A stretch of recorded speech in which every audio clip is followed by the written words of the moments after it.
at a time where really difficult images are being associated with Islam. We have a long legacy of contribution to the world in its entirety. And that legacy and that contribution and that notions should not be hijacked by rogue organizations. And the world and the media should not do the injustice of associating the classics with the fake.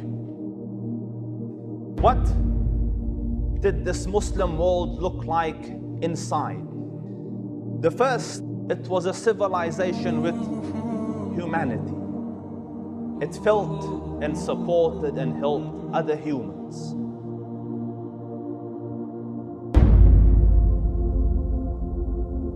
There's a story that in Ireland, a disease filled the potato plantations.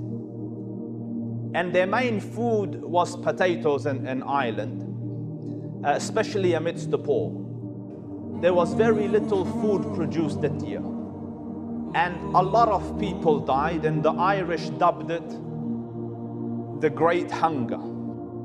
And they say 1 million people died and 1 million people left, the locality. 1 million is a lot of people to die. It isn't that there wasn't any food in Ireland, there was. But Ireland was subjugated by the English. And a lot of the property was owned by the English. So the produce that was produced was sent back to England. And the poor died in Ireland. So eventually, news of this reached the Ottoman Caliph, that there are humans, non-Muslims, Christians dying in Ireland out of poverty. Please help. And this was a time where the Ottomans were having some internal problems as well. So the Khalifa felt a huge sense of responsibility. And in his humanity with man, he promised that I will send 10,000 silver pounds to Ireland. But at the same time, he was not a reckless ruler. And he recognized that Ireland is under the stewardship of Britain. So he found out how much the British Queen Victoria, is doing to help out Ireland. And he found that she's only giving 2,000 silver pounds. And he had promised 10,000. So in recognizing that this would make her look very small, he reduced his number to 1,000. Do you see that Muslim monarchs didn't want the disruptions of other lands and other systems?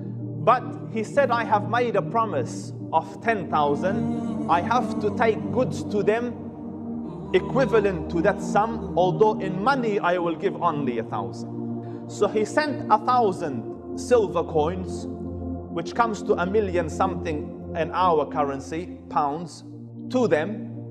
And then he sent 5 shiploads of grains.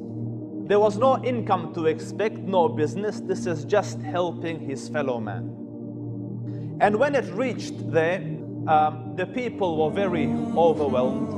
And the nobles of Ireland wrote this letter of thanks and gratitude back to the Sultan. And it reads a little like this. We, the noblemen, gentlemen, and inhabitants of Ireland, want to express our thanks and gratitude for the Ottoman Sultan's magnificent assistance. The Sultan's assistant response to this aid call displays an example to European states. Numbers were relieved and saved from perishing through this timely act. We express our gratitude on their behalf and hope that the Ottoman Sultan and his dominions will be saved from the afflictions which have befallen us. In recognition of the timely act of this gracious Khalifa, they adopted the symbol of the crescent in the star in some of their government buildings.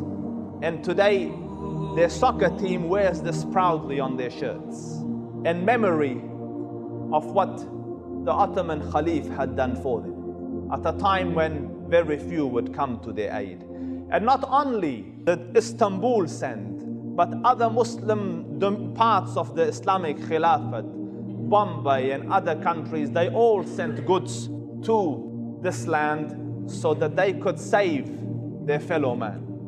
And you contrast this approach with the senseless approach that is being associated with Muslim governments today, and you see a direct contrast that what is real and what is fake.